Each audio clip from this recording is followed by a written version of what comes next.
de hoje é bem pessoal pra mim e eu realmente não tinha certeza se isso seria muito interessante de falar. Mas eu também sei que existem um monte de pessoas por aí que podem se identificar com a minha história, então vamos lá! Vamos falar sobre minha crise de identidade asiático-americana. Mas antes, um contexto. Meus pais se mudaram da Coreia do Sul para Nova York em 1980 para começar uma nova vida com meus dois irmãos e eu. Então, embora minha etnia seja coreana, minha nacionalidade sempre foi americana. Crescendo, eu sempre me senti distante das minhas raízes coreanas. Eu não sei bem quando isso começou, mas desde que me lembro, eu sempre me senti desconexa a isso. E não ajudava o fato de morarmos numa área predominantemente branca, então não tínhamos muitos outros coreanos para conversar. Eu lembro do meu pai sempre dizer: "Por que você não tem amigos coreanos?" Sei, pai, você meio que não me deu muitas opções aqui. Gostaria de mencionar que, apesar de ter crescido numa área com pouquíssima diversidade, eu nunca sofri bullying especificamente por ser asiática, tirando algumas microagressões, como os comentários irritantes tipo: asiáticos não conseguem enxergar porque seus olhos são pequenos. Eles realmente se esforçavam pra me fazer sentir isolada da minha raça. Apenas deixando claro que esse vídeo tem muito pouco a ver com bullying e mais com a minha própria luta interna, então, por onde eu começo? Na quarta série, minha turma de música estava planejando uma festa de fim de ano. E minha professora nos disse para trazer CDs para que ela pudesse tocar nossas músicas favoritas. Só que eu não tinha nenhum CD. E os CDs que os meus irmãos tinham não eram muito apropriados. Então minha mãe me deu um CD com músicas coreanas. Eu lembro de ficar muito nervosa porque aquilo não combinaria com o estilo de ninguém e ninguém entenderia. Mas ela insistiu que eu levasse, dizendo que eu apresentaria algo novo aos meus colegas. Mas meio que crianças na quarta série não gostam de novidades. Levei o CD no dia seguinte e entreguei à professora, secretamente torcendo para que ela acabasse antes. Agora eu sei que hoje em dia tocar uma música coreana em uma festa de escola seria um sucesso estrondoso, mas lembrem-se que isso foi em tipo 2005. Esse tipo de coisa só faria sucesso uns 6 anos depois. Durante a festa tocaram Usher, Shakira, Black Eyed Peas, Mariah Carey, Linkin Park, enfim, músicas que literalmente todo mundo conhecia. Mas aí, meu CD tocou. E como eu temia! Meus colegas reagiram com: que diabos é isso? Eu não entendo o que eles estão falando. Isso é estranho. E risadas confusas ecoaram pela sala. Então eu passei o resto da aula chorando debaixo de uma das cadeiras. Agora escutem. Antes de cancelarem meus colegas de classe, eu sei que, com certeza, eles não estavam tentando me magoar. Eram crianças. E quando você apresenta algo desconhecido ou estranho para uma criança, elas vão rir. Depois disso, minha professora deu uma longa palestra para o resto da turma sobre a importância de abraçar diferentes culturas. Mas eu fiquei embaixo daquela cadeira até o sinal tocar. Eu não estava chorando porque achava que meus colegas eram maldosos. Eu estava chorando porque estava envergonhada. Eu sabia que essa seria a reação deles e eu disse para minha mãe que isso iria acontecer. Aquele pequeno evento pode ter sido o começo de tudo. Não tenho certeza.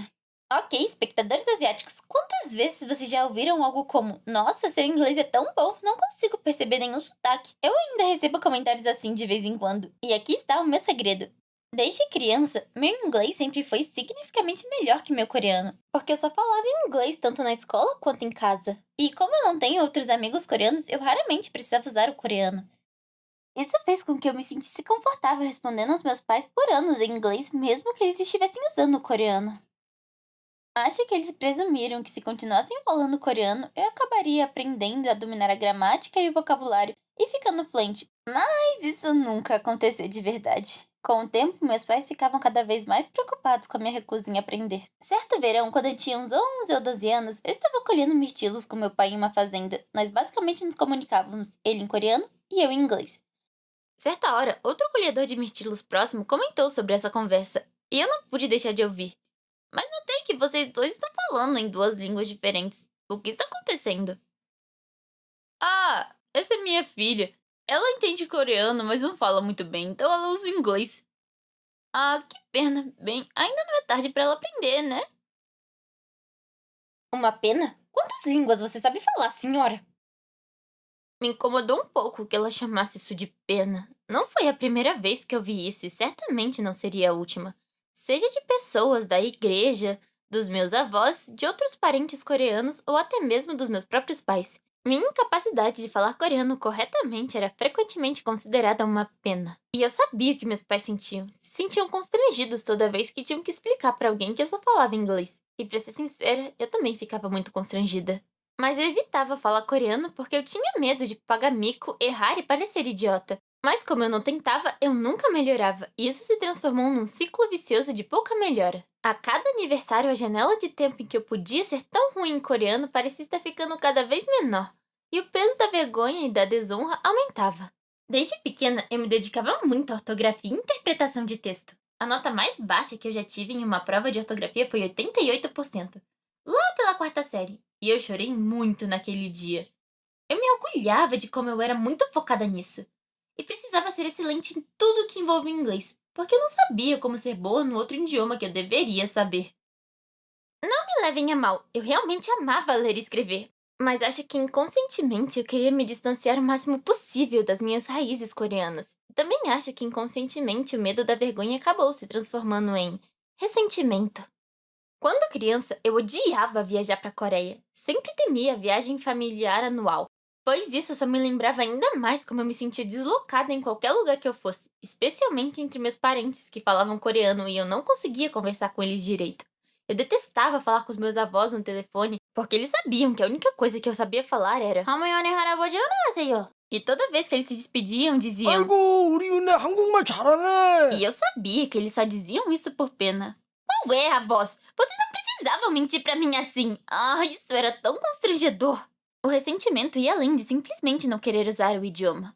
Eu convenci a mim mesma de que eu não gostava de comida coreana, que eu achava os hambuks feios e que simplesmente não me dava bem com outros coreanos. Às vezes, eu sentia inveja dos outros coreanos, principalmente daqueles que cresceram de forma parecida comigo, mas pareciam completamente diferentes. Meu pai é pastor e tem muitos amigos pastores coreanos, o que significa que eu frequentemente encontrava outros filhos de pastores que eram super conectados com suas raízes coreanas, super envolvidos na vida da igreja e musicalmente talentosos de alguma forma. Eu não tinha nenhum desses dons. Isso meio que me dava a sensação de que meus pais não tinham nada pra se orgulhar em comparação. Tipo, minha filha está no programa de honra da escola e vai pra sua quarta missão neste verão. O que a sua filha anda fazendo? Ela. Ela gosta de desenhar coisas assim. Ah, tipo design de moda, animação para uma possível carreira na Disney? Não, anime. Ah, credo. É, eu sei. Muitas pessoas me dizem que assistir K-drama é uma boa maneira de praticar meu coreano, mas admito que eu não tinha o menor interesse em consumir nenhum tipo de mídia coreana. E eu me convenci de que provavelmente não gostaria de qualquer maneira. Eu era bem teimosa quanto a isso, exceto por uma exceção: a música. Minha prima Alice e eu temos a mesma idade, mas sempre tivemos uma grande barreira linguística entre nós. Então, geralmente, era um pouco estranho quando nos visitávamos, porque não conseguíamos ter uma conversa de verdade. Nossos pais nos deixavam num shopping ou algo assim e diziam: Ok, divirtam-se colocando papo em dia, meninas, buscamos vocês em algumas horas. E nós falávamos uma mistura estranha de inglês e um péssimo coreano. Bem, um dia Alice apareceu com um iPod e durante a semana que ela estava me visitando, me apresentou ao seu artista musical favorito. Nós compartilhávamos seus fones de ouvidos durante festas, longas viagens de carro, e ela tocava música no alto-falante do celular à noite quando não conseguíamos dormir. Não precisávamos de longas conversas complexas, apenas curtimos suas músicas favoritas e pronto. Foi uma ótima maneira de me conectar com ela sem precisar conversar diretamente. Provavelmente uma das minhas lembranças mais queridas com a minha prima. E depois que ela foi embora, foi quando eu comecei a ouvir músicas coreanas pela primeira vez na vida. Por mais ridículo e bobo que possa soar, foi uma das únicas coisas que me manteve minimamente conectada à minha identidade coreana. Se eu entendi alguma letra, claro que não. Mas não me senti envergonhada por não entender, porque não precisava para curtir. Além disso, o Google era ótimo para procurar traduções. Quer saber um dos meus maiores arrependimentos? Acho que a pior coisa que eu disse ao meu pai foi no ensino médio. Nós estávamos tendo uma grande discussão e eu disse: Eu gostaria de ter pais brancos! Eu sei que parece bobagem, mas eu realmente magoei muito naquele dia. Mesmo estando com raiva por me sentir sufocada e presa por uma criação superprotetora, eu não percebi que criar 3 filhos muito americanos em um país desconhecido deve ter sido difícil. Eu me arrependo de cada vez que eu me chamei de twink ou embranquecida, como se fosse algo para me orgulhar e não uma declaração totalmente óbvia das minhas inseguranças. Não é como se eu tivesse acordado uma manhã e decidido que não queria mais ser coreana. Foi uma progressão natural e eu nem percebi o tipo de autodepreciação que eu estava internalizando até eu ficar mais velha. Eu meio que gostaria de ter tido alguém para me dizer que está tudo bem não ter confiança no idioma e que só porque eu tinha uns 16 anos e o nível de leitura e fala de uma criança do prezinho, eu não era automaticamente um fracasso total ou caso perdido.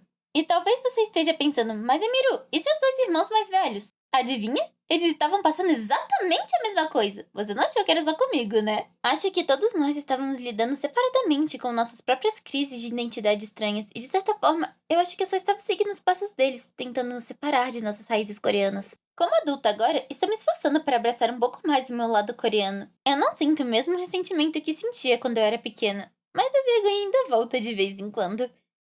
Estou realmente animada para visitar a Coreia, mas quando eu vou, logo me lembro de como sou estrangeira e fico um pouco constrangida, principalmente se estiver com os meus pais. Estranhos ficam super confusos com a diferença de idioma entre nós, e meus pais também ficam constrangidos porque são questionados sobre por que não ensinaram sua filha a falar coreano? Sabe, não é uma situação muito agradável.